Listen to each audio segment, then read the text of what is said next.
So hi, everybody. Welcome. This is our last Career Hacks event for the quarter. And just so you know, we're going to re-up these every quarter where we're going to have this Career Hack series. My name is Sophia Kim. I'm the director of the Science Learning Institute, and I'm part of the planning team for this event series. And I'm joined by my colleague, Miloni Gandhi, who is part of the workforce department, and she is also part of the planning team. So just want to welcome you to this, what we're calling the What's It Like talk. We've got 3 guests from different kinds of work environments to share about their career paths as well as their academic journeys. And so just excited to have you all here. For those of you who've just been joining, we're asking you to put into the chat a little bit of a self-introduction so the speakers know who they're talking to. So if you could just share your name, your major or area of study, and why you were interested in today's talk. We're recording today because we want to put it online. So if you don't want to be on camera, just keep your camera off. Don't come off mute. But otherwise, we will be posting this on our YouTube channel afterwards. So I'd like to introduce our 3 speakers. We've got Kisha Anderson, Chris Perez, and Jackie Wu, who, as I said, are in 3 very different areas of work. So really excited to have you all hear about their paths on how they got to where they are, and then what's it like to be in the work that they're doing.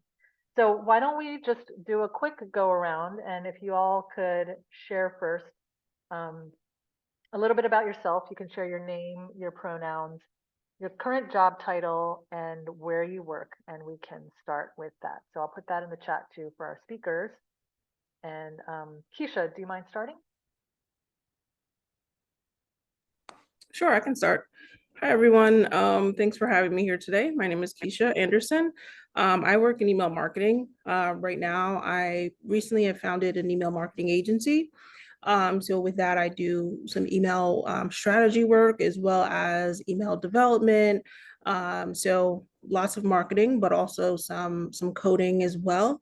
I've been in the email space for about 5 or 6 years. Yeah, any questions, I'm happy to answer. Cool. Jackie, do you mind going next? Of course, and thank you so much, Sophia and Foothill College, for having me.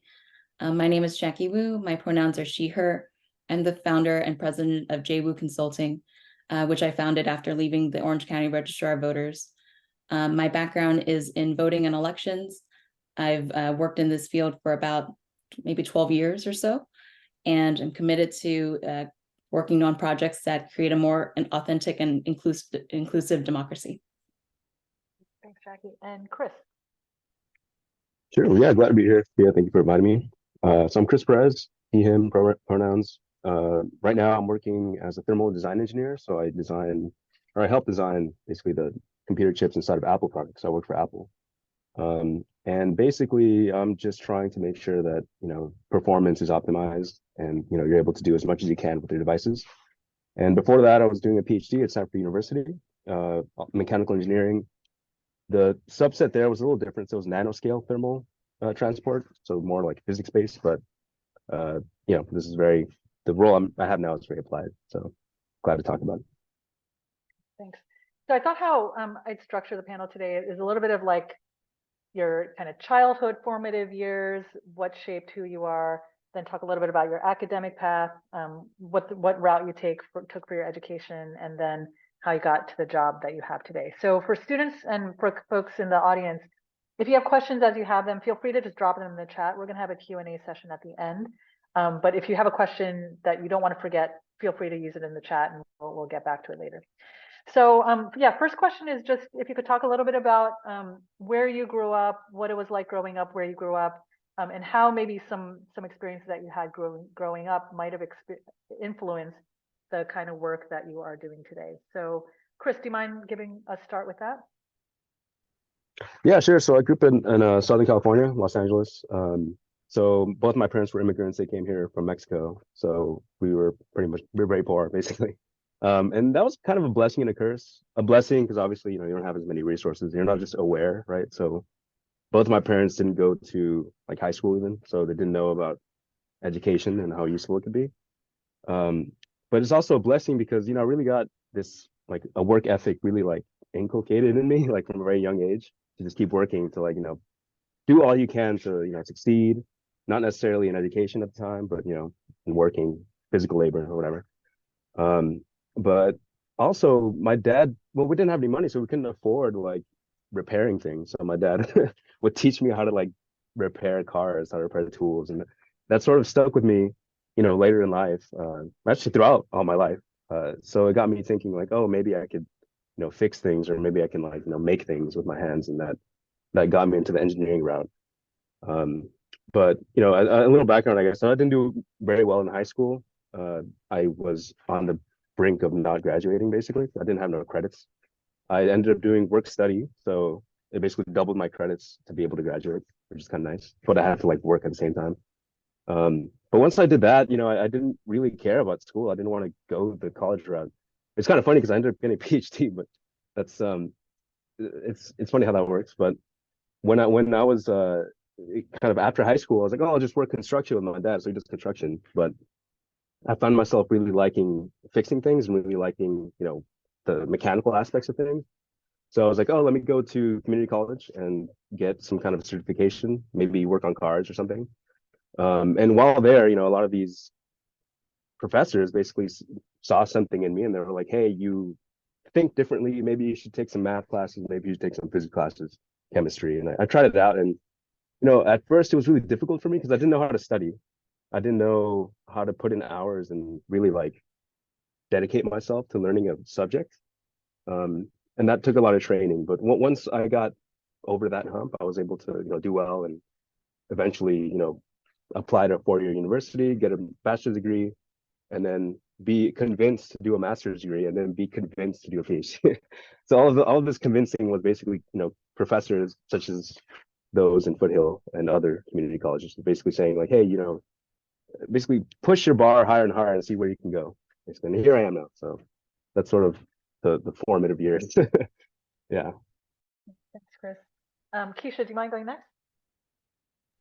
Sure. It's very interesting, Chris. Thank you for sharing that. That's pretty cool. From going from not liking school to like I'm gonna go full on and get a PhD. That's awesome. I guess my upbringing was similar in that we didn't have much, but very different in other ways. There was no work ethic instilled, and it was just kind of like a free for all almost. So I kind of wandered for years. And but one thing that stands that kind of coincides with my chosen career path is that I was a very quiet kid, so I did a lot of observing and learning about people, and that really helps me in my marketing career. And then also the technical side of it, the development side of it is I spent a lot of time alone and did a lot of tinkering. And so sitting and learning to code and figuring out how to solve a problem with technology is something that is right up my alley just because of all of the hours that I had kind of just being able to just sit and figure things out. I never would have known I would have gone into email marketing. It didn't exist when I was a kid. So it never occurred to me. And especially not marketing either, because I thought, what I saw on TV was people would present projects or a commercial or something to a boardroom full of people, and being as though I was a quiet and shy kid, that terrified me. That was the one area of business that I never thought I would have gone into, but here I am because there's more to it than presenting in a conference room. So but I do like the technical sides of the email marketing aspect. So yeah, so kind of stumbled into this career after trying a few other things, and it's definitely paying off. I really enjoy it here. So, Kisha, do you mind elaborating a little bit on your academic path too? Chris kind of did that too, so might as well add oh that yeah, in. for I know sure. you kind of explained a very circuitous route, which I think is really interesting for students to hear. Yeah, so I've been all over the place. I'm from the East Coast. I'm from Allentown, Pennsylvania, which is about an hour and a half north of Philadelphia. It's kind of midway between Philadelphia and New York City. And so there I went to, obviously grade school, high school, and then going to college, my parents didn't go to college, so I didn't really know the process. So I involuntarily took a year off because I didn't do it right the first time around as far as like applying to school and being able to get in. I got into one school, but then understood that I couldn't afford it, like nowhere near afford it. So, and it was Drexel, which is still quite expensive today. And I just didn't understand how that all worked. So I took a year off, but then I was able to get a scholarship to a historically Black university here in Pennsylvania, Lincoln University. I went there, but then life lifed and I left there due to just some personal stuff and some mental health issues and things of that nature. And then I sort of bounced around. I went to Temple University for a little bit, dropped out of there and went to work. And then I went to community college. I did finish there. I got an associate's in social science. And then I went to work doing something completely different from what I'm doing now. Sorry if you hear my puppy. I have a puppy, so she's like in the background barking. But and after that, I went to another community college here in Pennsylvania and got an associate's in business. Went back to school again and tried to get my 4-year degree. And it just didn't work out, like working full time and in a new career. And I just didn't finish. It's still a goal of mine. And to be honest, I'm taking it slower just because I have, reached a career that I'm excited about and that's rewarding in various ways. So I'm just taking some time to think it through and figure out whether I want to go back to school. It's likely, but but yeah, so two associate's degrees. I didn't know what I'd do with them at the time, but being in email marketing, both the social science degree as well as the business degree are very, very helpful for me. Great. So, I mean, Kisha, you mentioned like didn't have the work ethic maybe growing up, but definitely like just the persistence that I hear from your path is, I know when we were talking, just sticking it out with education has been a really important part. Yeah, the thing that replaced my work ethic was like needing an escape. So I would like dive into schoolwork and sports and that to just kind of escape more unpleasant parts of my childhood. So that kind of took the place of that work ethic and it's carried me through and it continues to. So, and I just kind of learned the work ethic on the way and honestly still learning that. But what I found is doing something that I actually enjoy doing. I don't have to rely on that as much. So yeah. Thank you, Kisha. Jackie, can you share? Yeah, of course. And thank you, Kisha and Chris, for sharing. I relate on so many different levels, especially starting with my own story. I'm the daughter of Chinese Vietnamese refugees. So I'm the first in my family to be born in the States. And I think that was difficult with like growing up, trying to balance, like, how come my parents, have such a different culture than like what I'm seeing in terms of what's like considered success in mainstream media. And I think the pressures that they put on me that, we couldn't have these opportunities when we were back in Vietnam. So there's no reason why in the United States, you couldn't be like the president or like something that's super accomplished. So I felt that as when I was applying to college, even though I had no interest in science, in math, in anything STEM, I had applied, I think, to a different major to every different school, trying to figure out like, what is for me? I don't know. Maybe it'll depend on which school accepts me and what major they pick. But oddly, I went to the school that I had selected biomedical engineering pre-med, and I had not even taken a physics class. So Chris, maybe with your background in science, you can see that doesn't make sense for someone who wants to go into that field. I knew that I loved government and politics, but I didn't know anyone who looked like me who was in politics. I didn't know anyone in my family or their friends. So I feel like I was reluctant to pursue that major until I got to college and I started meeting others that were into that. And it would give me opportunities to pursue that more. So eventually, I decided to drop out of biomedical engineering, became undecided, undeclared, and kind of just found my way there basically by elimination. and then taking different internships that I could kind of do like a trial membership to see if I would enjoy it, and eventually found my way to political science. That's kind of been my philosophy, is to do things that you enjoy and take classes that I enjoyed. Great. So maybe we can pivot, and starting with you, Jackie, about the career path. And it sounds like, I know, Chris, I think you mentioned this too, like internships played an important part maybe for people. I know, Kisha, you had mentioned like a random Google search had made a difference for you all. So can you just talk a little bit about the career path? And as we're, most of our audience here is college students, and maybe some have a really clear idea what they're going to do, some don't. But just sharing, like, what was your process of figuring out what kind of job you might want to get into, and then what that path was, and what are some of the different jobs you've had along the way. So Jackie, if you don't mind starting. Yeah, of course. I think for me, it was, if I saw something that I was interested in, I would ask for informational interviews with folks to just see like, what was their story? How did they get to where they are? I would even go on LinkedIn, and if I saw someone like who had a position that I was like, maybe I'd be interested in that someday, I would look at like where they were before and who they were affiliated with. But like, is that a path or journey that I could see myself going on?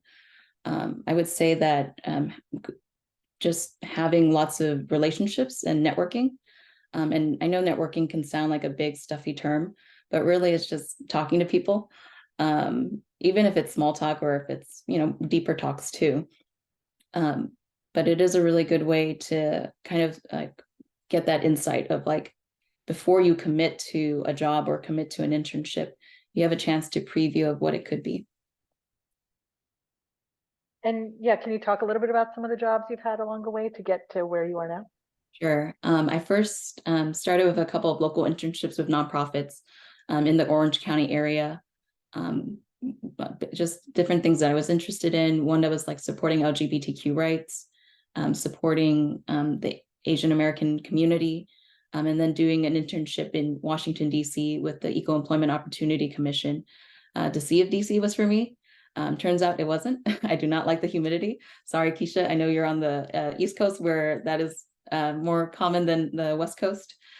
But I realized that I wasn't suited for that type of environment, and made my way back to California, found a job with a state senator, and fell in love with the world of politics, being a district representative, working my way up to being a policy manager for a nonprofit, then working in the city level as an administrative analyst for the city of Palos Verdes Estates, and then as a community outreach manager for the Orange County Registrar of Voters, responsible for outreach to over 2 million voters and translations in 9 languages.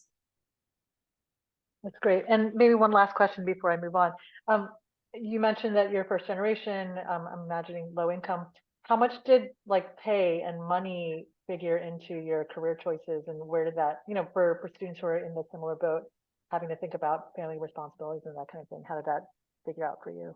Yeah, I will say that staffers in politics are not paid very well at all. We recently just got the right to unionize at the state legislature. So I was fortunate that I could live at home, and I lived at home for quite a while, and then eventually was able to move out. But I will say that at least working in politics, there's often you get invited to events with free food, and it's still great, like something that I enjoyed in college, I still enjoy to now. Cool. Chris, could you go next just to talk about, and I know you've talked about when we were talking, just the importance of these mentors along the way that really pushed you in a direction, and just share more about that and your path that got you to where you're at with your career. Yeah, sure. It's funny because the free food thing, like, no matter how rich I think people are, they just love free stuff. Like, no matter where I go, it's hilarious. But yeah, about like I guess, mentors and sort of like past occupations that I've had, right? So I guess my dad has been taking me to work since I was like 6 years old, like illegally, I guess. But yeah, it was like all manual labor, right? And it was like really hot, digging trenches in like SoCal, like summers. So like that was my baseline. So I was like, if I could just get an air conditioned room, like I'd feel okay. So that was like such a step up to me, being able to do these engineering internships where like yeah, I just remember being on a completely different plane to other people because they were like, "Oh, this is so hard," like and I'm like, "You're in an air conditioned room," like literally just typing, like that's not that hard. Anyway, but so that's an aside. But the mentors, so my very first mentor was my best friend. He's like from Russia, but his dad is a microbiologist, I think. Yeah, microbiologist. But he has a PhD in microbiology, and he comes from like the USSR back when it was a thing. Uh, but I remember talking to him, and just like that was like my first interaction with someone with like a higher education like degree, right? And he was so oh man, he knew what he was talking about with such detail, and like he knew every little nuance, and like kind of could extend that to other fields. And at the time, I had no idea what he was talking about. I was like, oh, he sounds like he knows what he's talking about. But just to have that command of a field or a topic was so cool to me. So that was like what really interested me in like going a technical route because I kind of wanted to be like the go-to for like somebody or some or people be like, yeah, I need to know about this subject area. Let me talk to Chris. He knows what's up. So that's what got me thinking like, okay, let me do like first of all technical stuff because I like working with my hands. I like the mechanisms, machines, stuff like that. But then what got me into engineering was like physics scared me, and like fundamental sciences scared me because I'm not smart enough for those. But at least with engineering, you can like it's all the same thing basically. With engineering, it's you have that extra sort of designation that hey, you can do something applied while still being mindful of like the practical aspects of science, right? And even now in my role, I can easily go to like a research role, or I can easily go to a more fundamental role. I'm not constrained in any way, and I can easily go to like a higher level role, like a manager, engineering manager, like something that you don't really need to know science, right? So to me, engineering was kind of like anything, like anything goes with engineering. So that was kind of cool because I didn't really have to think much about, oh, what kind of engineer? Like, what do I need to go into like biology or whatever? Like, it didn't matter because engineering was like a catch-all. And as far as internships went, I basically went. My very first like big internship was the General Electric aviation. So I remember I went to a conference and they just interviewed me and basically gave me a job. They're like, I didn't even talk much technical details with them. I just sort of, showed them my personality and like showed them that, hey, I can communicate with you. I know what I'm talking about. Like, can you hire me? And yeah, they just gave me an internship and it was great. It was really fun. It got me thinking, hey, I don't actually want to do this. At least like aviation stuff, right? So that was it was very like kind of Excel work. I didn't really like oh just putting numbers in Excel and like put equal this times this cell and like submit that. It was very much that, and I had to push to like get more fundamental like technical like works basically. But yeah, that first of all, it showed me that hey, I don't like number pushing and like calculating like an Excel sheet. And second, it showed me like, hey, I have the drive to be able to ask for something more technical, to be able to like go to my superiors and say, hey, give me like more stuff or stuff that I really am interested in, right? Um, so that was kind of cool. And it showed me those two things. And then my next internship was actually flight test engineering, and that was really fun. So that was with Northrop Grumman. So Northrop Grumman is an aerospace company out in the Mojave Desert. And what we did, we had a pilot and we were like testing an experimental aircraft and like it would just go and do all these like flight routines and we'd take a bunch of data like we had to like actually sprawl out on the aircraft and like install sensors and like make sure that things weren't getting too hot, make sure that things weren't like building up pressure, collecting data, synthesizing. It was really cool. It was actually very much like research, so that got me thinking like, oh, this is like I like doing this kind of analysis and like thinking of an experiment and designing the experiment and like basically guiding the design process. um so those are like the really applied sort of experiences I've had, and that along with research. So when you're an undergrad, you can do like you can link up with a professor to do like research, and it's not paid very well. I mean, you get like what you can get a fellowship, which is like at the time it was like 4K a summer, which seems like a lot, but really isn't. If you're talking about paying rent and all that stuff. Um, but yeah, I mean, it was really interesting because you could really guide your own project. You really had ownership of a project, and you could take it to, as far or as shallow as you want, and you can really hone in on like what you really like doing. So for me, I really like thinking in terms of like abstractions and not really physical like things that you're doing. Like, I don't care if I'm doing flight test engineering or like thermal engineering. Like as long as I can be creative and as long as I can inform a design process, like that's what matters to me. I don't care if it's biology, I don't care if it's like thermal. As long as I find fulfillment in being able to guide design decisions and I can be that person that people want to talk to because I know stuff, like that's good enough for me. That's what I've found in my experiences. I love that. I'm the person to go to because I know stuff. That should be a t-shirt, Chris. Can you talk a little bit even more specifically about those mentors? I think you had mentioned when you were at UCLA, you were told by a teacher, just go do this, and you just did it, and you did an internship because they said, and like the importance of just like sometimes you don't even know until you do it. And how do you listen, or how are you guided by those voices that are telling you different things like that? Yeah, totally. So I didn't, I mean, as I mentioned, like my parents were immigrants, they didn't really know much. They just said, hey, you're going to school, sounds good, like thumbs up. They didn't really teach me like anything about like this process.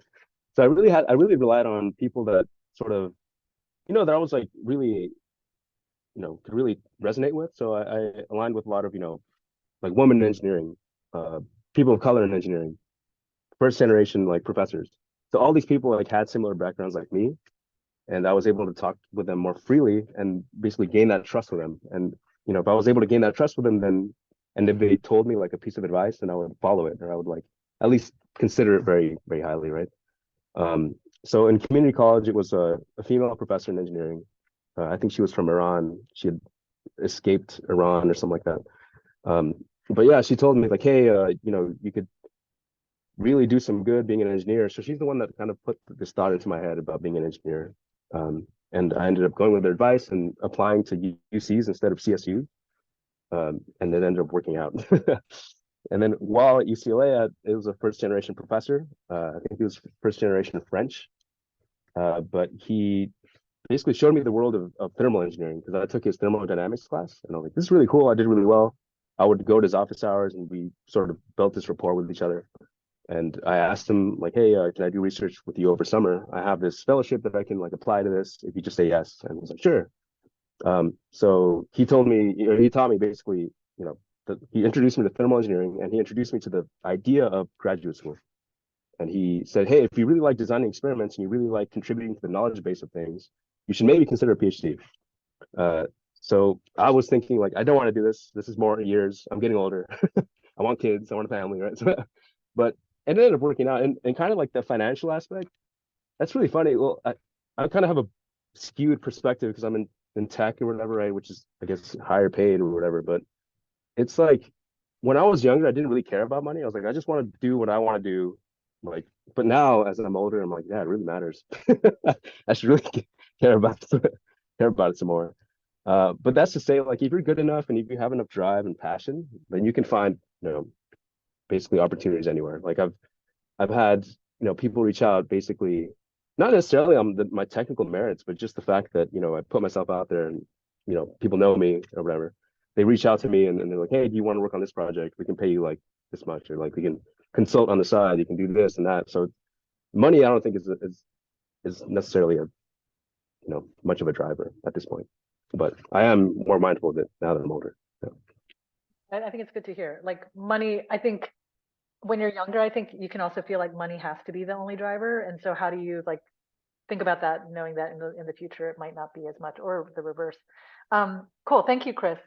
Kisha, can you share? I know you've also had a circuitous career path, and one thing that stuck in my mind when we talked was that you had done that Google search for careers for introverts without a degree. So maybe talk a little bit about the different jobs you've had, and then that process of getting into the field that you are in. Yeah, absolutely. So I think for me, from the beginning, money was definitely a driver. So there were a lot of things that I decided not to do because I just knew it didn't pay well enough. Um, but I would do that differently, actually, if I could go back, just because that mindset, sort of the mindset coupled with the lack of like real life knowledge that I had about like just living life and adulting, kind of kept me in a place where I didn't make much money for a while. So even though that was my driver, I didn't find it for a decade.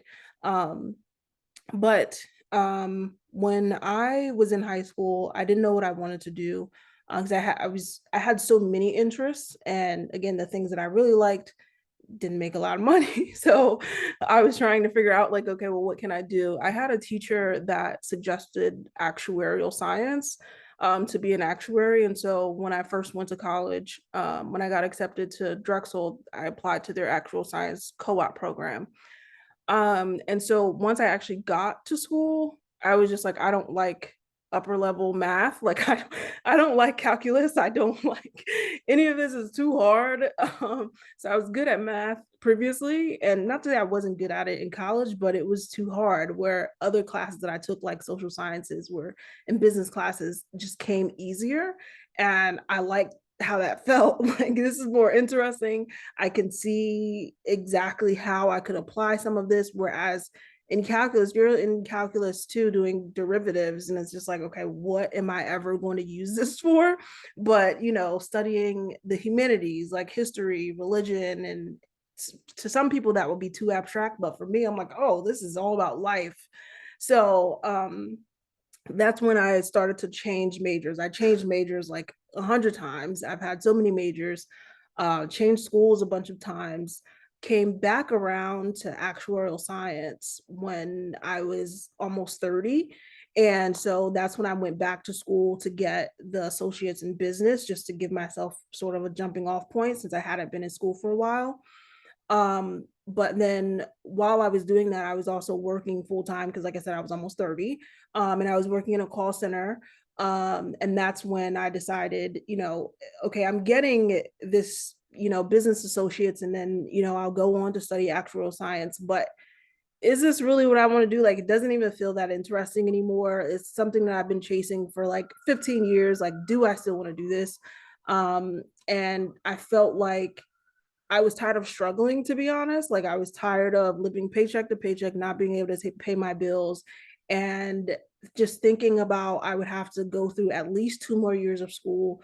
And then with actual science, you have to take all these exams to, and you have to have an internship. And I'm like, I'm a non-traditional student. I don't have time for an internship. Like I have real life bills. Like it's just not going to work with my life at this point.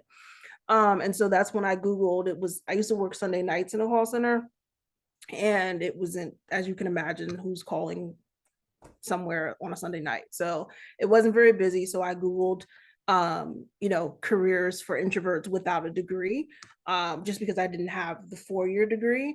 And I found web development. One major factor was also like, okay, what's a lucrative career without a degree? So that's what led me to web development. So I started to learn to code. That took me down a rabbit hole and found out that I could learn to code on my own without going back to school or changing my major again. And so that's what I did. And from there, I quit my job prematurely. Life went downhill for a little bit. But I learned a lot of skills, and I did freelancing, and I learned a lot about putting myself out there and networking. I used to hate networking until I realized, like Jackie said, it's literally just talking to people. And so, you know, similar to what Krista said, I've gotten so many opportunities just from putting myself out there, just meeting people and maintaining relationships. And so, yeah, so that was the next step, just freelancing. And then I went back to work because I was broke at that point. Because, like I said, I quit my job prematurely. So I went back to work in a call center, and I was there for like another year, a little over a year. Yeah, a little over a year, about 15 months or something like that. And that's when I was able to break into the tech industry. And so I worked for a marketing agency doing email development, which is like coding the same as like websites, but like old fashioned. It's like the code for emails is still like code from like 1999. So it was very fun. It's still very fun to me to this day. So, you know, before that, I've done a bunch of different things. I went to cosmetology school. I was a hairstylist. I sold insurance. I did tech support. Like I've done a ton of different things. I've tried to start a bunch of different businesses. I've started a cleaning business at one point. Like I've had every job that you could think of that you don't need higher level credentials. I probably had it. But I found myself here, and what I found is that all of the skills that I learned over the years, you would think, okay, I did all these random things. how could they all, add up to one thing, or how could they all be related? But I find myself using so much of the skills that I learned. Like when I was in customer service, I entered customer service on purpose initially because I was so shy. And I said, well, if I have to talk to people on the phone all day, I got to come out less shy. And so that worked. And so I learned how to talk to different people and things of that nature. And obviously with marketing, basically you're communicating whatever it is that your company has to offer to a target audience. And having spoken to so many different people in so many different capacities, I've learned so much about people that it almost comes second nature to say, okay, well, how are people going to respond to this? Or, what are people thinking about this particular thing? So all of those skills that I thought, didn't matter, or I was maybe wasting time or just working for a paycheck, they really have come in handy in my current career. I never would have thought I would be in tech. I was a smart kid, and I was confident enough to believe that I was a smart kid, but I didn't think I was that smart. Like I thought that like people who work with computers are like geniuses, and I have to be like a little black Einstein in order to be able to do this sort of thing. And partially because when I went to Temple, I took a computer programming class, and I was just like zeros and ones. I have no clue what's happening. But modern day programming is not that. So once I learned that I didn't have to like actually program a computer, and now we're programming applications and websites and emails, I was like, okay, well, I can do this. So and that was it. So I've been a lot of places, different corners of the world, different careers, but I finally have landed here, and really really enjoy it. So, and I like what both Chris and Jackie said about trying things and seeing if you like them, because I think, well, at least in my experience, a lot of times when you're younger, people are telling you to choose a thing, choose a thing, choose a thing, as if I could know. Like my frontal lobe is not developed. I'm 18, 19 years old. Like this adult that's telling me to choose a thing hasn't even chosen a thing and doesn't know what they're doing in life. And you're telling me to choose a thing, and choosing a thing is really hard. And you can't choose a thing without having done some things. And so I really like how Chris and Jackie said, trying different things allowed them to know what they don't like so they could find what they do like. And that's always my advice to people, is like, just try things. Like, if you have the ability to do so, just try it. And if you don't have it, but you're interested in it, pick up a few new skills. Nowadays, you can, do a Google search, YouTube search, and, learn anything almost, and try things out and, see where it takes you. Also, Jackie, I don't like the humidity either. I'm just here. I was born here. I lived in California for a while, and I'm trying to get back there, because especially as I age, not a fan of the humidity. So I feel you.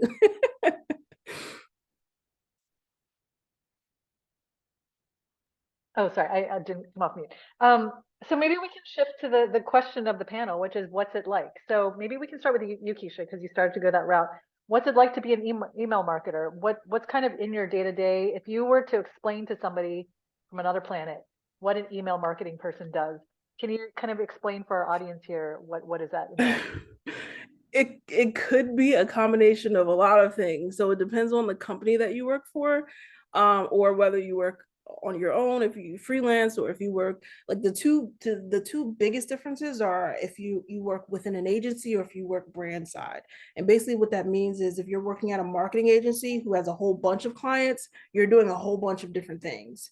But if you work brand side, like for instance, I've worked at Udemy and I've worked at Sephora.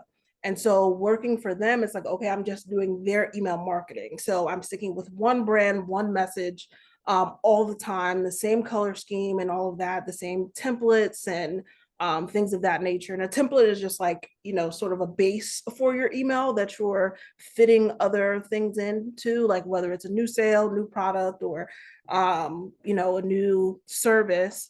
And you're working with those same things all the time. However, if you work at an agency, especially if that agency works with customers within different niches and different industries, you're going to do a lot of different things at different times. You might be working in 5 different email platforms, whereas with a company, you're working in 1 or 2 if you're working brand side. So there's so much to, like there's so much to it, and it's crazy that it's such a hidden career that a lot of people just don't know about, because there's like, once you pull back that curtain, there's so much going on. So you could be on like the technical side of things, which I really love, like the actual building of the email, the actual you know, working with the data and making sure. So like if you receive an email and it has your name in it, someone had to sort of map that out to make that happen. If you receive an email that refers to a purchase that you made previously, that's data that someone had to map to make that happen.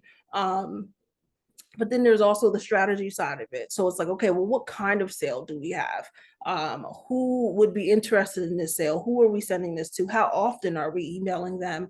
So there's all of that. And then it goes even deeper, like the people who actually build email infrastructure and might work at like, you know, might work on Gmail, or might work on Yahoo, or God forbid, Outlook.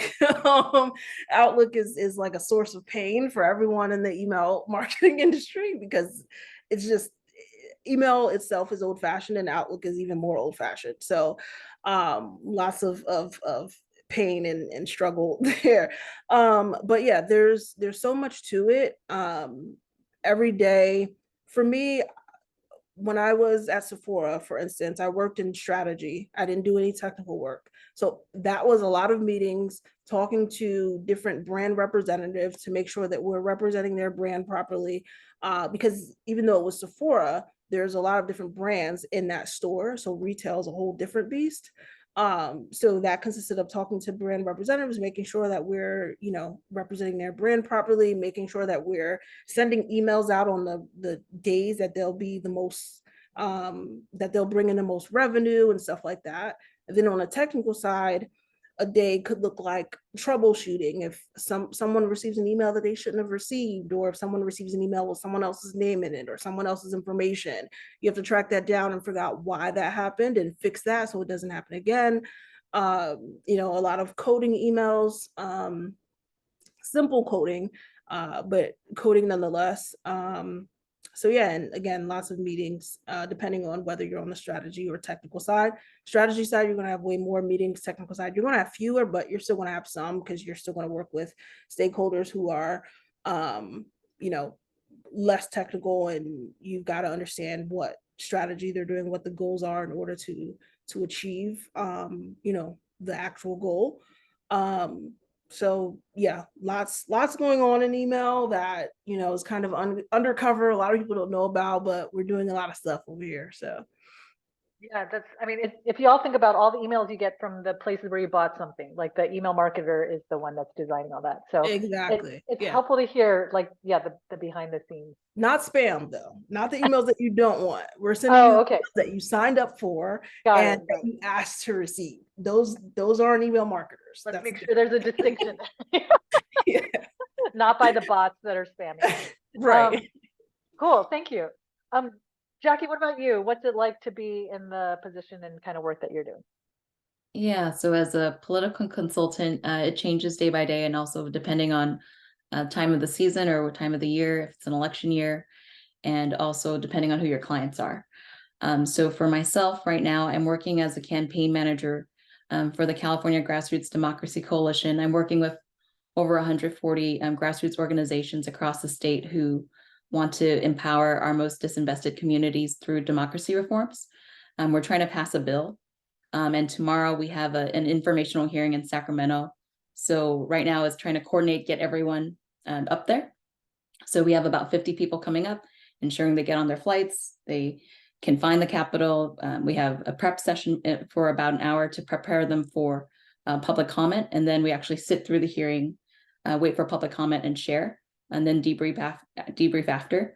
So again, with Kisha, I would agree, strategy is what takes up more time, takes up more meetings, which is primarily what I do. And that's pretty much what politics is. It's like, who can out strategize the other side. So waiting for 2024 when the legislative session restarts, and then the bill is active again. But there's a complication because the March primary is also going to take up a lot of capacity. So that's one campaign that I'm working on. Another one is not related to trying to pass a bill, but rather just providing civic engagement support for a nonprofit. They're planning their upcoming holiday reception. So like something they've asked me is like, which elected official should we invite? Are there political consequences if we don't? And how should we deliver them? Will we offend people? What about the relationships in the room? Does everyone like each other? Or is there things that we should try to keep people away from each other for? So that's one aspect. And I mean, just in terms of being also a business owner, writing proposals, following up, sending invoices, sometimes chasing down clients to pay those invoices as well. So it's an interesting field in politics because you just always have to be watching the news. You have to look out for political gossip and then validating some of that as well, and then trying to get ahead. Can you share briefly too what it's like to be a small business owner and like being your own boss? It's wonderful. But I mean, also sometimes it's not wonderful too. Like it's wonderful when it's really good. It's like a feast or was it feast or starve kind of situation. When it's good, you have clients. It's amazing because you're able to get your bills paid, you get paid. And if you have staff or contractors that work for you, you can pay them as well. But if money is not coming in, you know, it's all on you, which can be really tough. However, I do see like the bonus. It's one of the most empowering things as someone who grew up, you know, having doubt about myself as a business owner. Everything that you make in this business is a result of what you put in. And same thing for if it doesn't go well, it's also you. But in that way, it's empowering because you get to choose, when do I want to have time off? When do I, that was something that I couldn't choose when I worked in government. I always had to go in office, even during COVID-19. I never worked from home and couldn't take time off because we were running an election. So now that I'm my own business owner, I can, for example, in December, choose to take 3 weeks off, probably 4 going into January. Cool. And what about you, Chris? What's it like to be a thermal design engineer at Apple? Yeah, it's well, I guess I'm like 7 months in. So before that, I was, you know, finishing up the PhD. It's a lot easier than the PhD. I think it's way easier actually.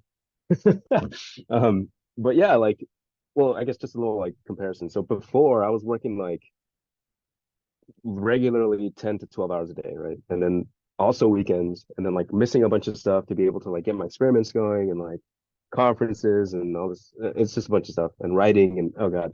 But now it's like, oh, I'm done at 6. I'm done getting at 9, done at 6. Like, great. I'm kind of like simplifying it. It depends. Like, for example, like Vision Pro and like all these like other like, you know, like devices and stuff like that. When we ship, then it's like becomes pretty crazy. So there was a point in time where I was like, you know, staying till like 8 or something, but it's like, I mean, it's not that bad. Stay till 8, and I never work weekends, which is nice. Only if like, you know, I have a presentation on Monday that I might put in a few hours, right, to get a slide set done. But that's like the schedule portion, right? But the actual like technical portion, I'm not really using any of my skills I had during my, and I know this is terrible to say, but I'm not using much of my, because I was a very much an experimentalist. Like I was working with like ultra fast picosecond lasers and like doing all these experiments and like really small time scales. But now I'm just like modeling thermal and out. Like I'm modeling thermal stuff like inside of a phone, inside of a laptop. And it's interesting. It comes with its challenges, but it's not as, you know, like intellectually, you know, invigorating. I think. I think what I'm coming to terms with that a little bit, but that's like the day to day. But beyond that, we do have like pathfinding. So we do, each one of us. I'm working in a small team. So actually, my team is like 10 people, and we work on all the chips that Apple has to offer. So we're actually a very small team if you think about it. But all of us do this sort of, you know, day-to-day grind, like modeling, you know, what if scenarios. What if we change the thickness of like a plastic? What would it do to the thermal situation? Like, will temperatures be too high? What if we change the size of the chip, the die size, like temperatures be too high? That's always like the question we're answering, or the question we're trying to come up with an answer to, is like, what will happen? Like, what is the delta, the difference between before and now? And also, like, we have a new chip coming in and new materials. Like, what is the difference, like thermally, right? That's our job. But we do have pathfinding, which is cool, which is like we connect with, you know, manufacturers, like materials, semiconductor manufacturers, and we kind of work with them to be like, okay, what materials are on the horizon that we can integrate in our phones and our chips to make them perform better, basically. And that's really cool because we can like start thinking about like different geometries, different like designing different things in such a way where it might optimize it like thermally. And we're talking about like a 5 to 10% increase in performance, which doesn't seem like much, but if we scale it to all of our devices, it's quite significant.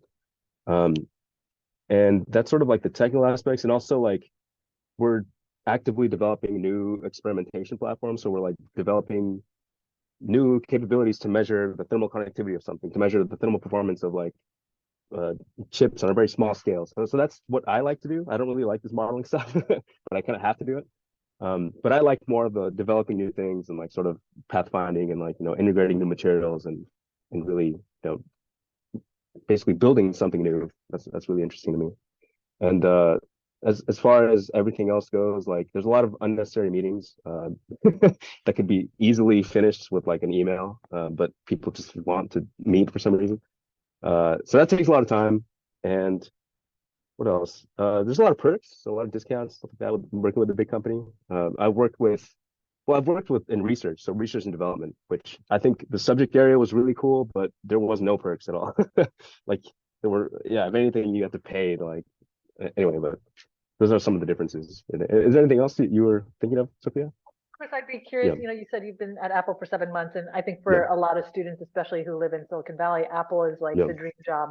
Do you see yourself there for the long term, or is this like on the path to something else? Because I know with your PhD, you kind of have a Yeah. world open to you. So what have been your thoughts recently about that? Yeah, that's interesting because I'm sort of, I don't know, I was also in that boat because when I was in community college, I remember my professor brought someone in from industry, and he was like, if you're really good, then companies will seek you, but if you're not so good, then you'll have to seek companies. So, and I was thinking, I'm like, oh, I'm definitely gonna have to seek companies. But at this point, like it's like not, well, at least with like, that's the cool thing about getting that high level degree is like you can sort of say, hey, I have this under my belt. I can do, I can work on my own. I can work proactively. I can sort of research things and build things, and the average person can't do that, right? So I think I'm in a situation where I can like sort of pivot here and there, and I have thought about that. Like I think Apple for me is not long term. I don't know, things would have to change quite a bit. As I mentioned, I like the research and development portion of it. If a role becomes available or a team pulls me in that I'm able to do more of that and be more creative, then I will. But yeah, I'm looking at like other sort of opportunities. A lot of my colleagues have done startups. A lot of my colleagues have done research and development. Academia as well is an option too, like being a research professor. That's really interesting to me. But yeah, if anything, I'm learning more about industry, and that sort of was the point of this exercise. I think of this as an exercise. Like, do I like industry or not? Do I like sort of being very close to products? And what are the pros and cons in my eyes about doing that? Yeah. We only have a couple minutes left, and I wanted to give the floor if any students have any questions, whether you want to come off mute or if you want to put a question in the chat. I mean, I have way more questions, or Miloni, if you have a question you'd want to ask too, we can open it up and see if anybody wants to ask. No questions in the chat so far. I think I can ask a question that maybe wasn't explicitly answered.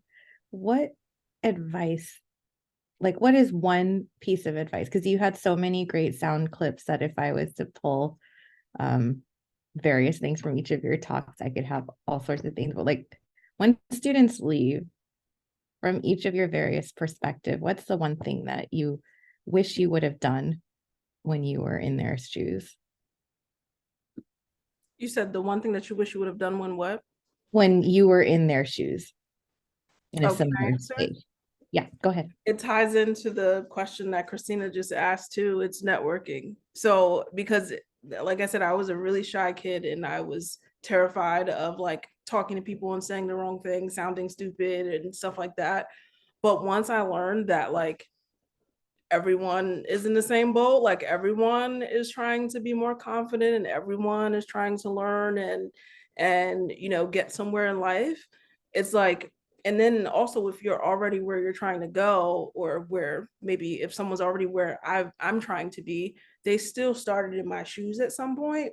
And a lot of times people who are in those places like to help people who are trying to get to where they are and want to give back and want to answer questions and stuff like that. And what I learned is, like, in email, for instance, we're a pretty tight-knit community. Again, it's something that not a lot of people know about. And so those of us that are here, we're kind of like, we have like this bond of like, we all fell into this thing that none of us ever knew would exist when we were kids. And so it's like when you go to someone who's in the particular industry that you want to be in, they're interested in that thing and they want to talk about that thing. So, and some people, not so much. Not everyone wants to talk. Some people are not friendly or whatever the case is, but it's like, it's okay. Like, it's them, it's not you. Like, they don't, that's just who they are. They don't want to, and that's okay. You move on to the next person. And it's like, I would have thought, okay, I'm going to die. I'm going to like fall through this floor if this person says, no, I don't want to talk to you, or ignores me. But clearly I'm still alive and I haven't fallen through any floors. So like, I just keep, reaching out and seeing what happens. And it's scary every time. Like, it's like, even when Sophia, when I saw your post asking people to come to this, and it was scary. And I'm like, Sophia's going to think I'm a nobody. Why would she want me to talk to her students? But I still did it anyway because of, after you have the practice and the repetition, it's like, you still, that it's going to be scary, but it's worth it, because the reward and what you get back from like just widening your network and widening your circle, there's literally so much. Like Chris was saying, like, people will start coming to you, and that's the best way to get opportunities, because if someone's coming to you, they've probably been referred or recommended to you, versus like right now, with everyone filling out hundreds of applications and unfortunately not getting jobs. The best way is to know someone and have, someone reach out to you, versus you just adding your application to the pile of 1,000 other applications. So even though it's hard, even though it's scary, even though, we lack confidence when we're first starting, like, trust me, just do it. Like, it's gonna hurt, but do it, because it's so worth it. There's so many good sound bites from this whole panel, y'all. But yeah, thank you, Kisha. Chris, what would be your answer to that one? Yeah, like what I would basically tell myself back when I was a kid. Yeah, I just wasn't aware of a lot of opportunities when I was community college. Like, I just sort of went in, did my thing, and left. I was also like working full time and stuff, so that was also like kind of a distraction. But yeah, like for example, I paid all of community college. I didn't have to do that. Like, where were the people that would tell me these things anyway? But stuff like that, and also like internships. I didn't even know you could do that while being in community college. That would have given me such a leg up, and would have like kind of, given me some exposure to industry and sort of refined or like filtered out some jobs I wouldn't like. Also research, you can also do that in community colleges. That's news to me. Like, I had no idea. So all these opportunities that I had no clue about. And also when I was in community college, LinkedIn was around, but it wasn't, I don't know, at least I didn't really use it. But yeah, I would definitely, flex out a little bit, see if you can like network there. And also networking obviously is very huge. And I was also very shy about talking to people. And I think what got me over that was just not really looking at them as like a job, looking at them as like a person. I would just like not even talk about like the technical anything. I would just be like, hey, how are you liking the conference? Like, what are you drinking? Like, like something stuff like that, just being a person to them. And that comes out organically. Like, what do you do? And like, stuff like this. And then you can talk about yourself and sort of get a connection there. And once they find out what you do, they can sort of point you to people that they know, and it sort of, it becomes a domino effect. But yeah, these are sort of very small. I mean, I have more, but these are the main things I would sort of stress. Yeah. Thanks, Chris. And Jackie? Thanks. In terms of finding the confidence to network, I remind myself that everyone, like, we're just all humans. At the end of the day, regardless of what titles or what experience they have. And even if they are older or like more experienced than I am, they at one point were in my shoes too, not knowing how to network, not knowing where their lives were going to go. And I would say that if I'm going to a networking event, you can either go with like a friend or like someone who's also in your boat, and like, we got each other, we're going to support each other. You can also try finding other, like if I'm going solo to an event and I don't know anyone and I feel nervous, I'll also look for other people who are solo and may also feel nervous too. And it's easier to strike up like a one-on-one instead of like, oh, I'm one person approaching like a group of 10 or something and I feel like an outsider. Great. So we're at time, unfortunately. Miloni has put in the chat everybody's LinkedIn. So recommend, we just talked about networking, and networking is really just talking to people. So we have our guest speakers here. Please reach out to them on LinkedIn. I mean, they joined this as a response to a LinkedIn request I put out there into the world. I didn't know Kisha and Jackie before this, and I knew Chris. So you just never know what's going to happen. So encourage you all to get on LinkedIn if you're not already. Connect with these three wonderful people that have joined us today. And just want to thank you all, Kisha, Jackie, and Chris, for joining us on your lunch break, on your free time, wherever you had to share your words of wisdom. There's just so much we take away from your talk today. And yeah, thank you all so much. And thanks to the audience for being here today. Thank you, everybody. Bye. Yeah, thanks everybody. Appreciate it. Thanks all.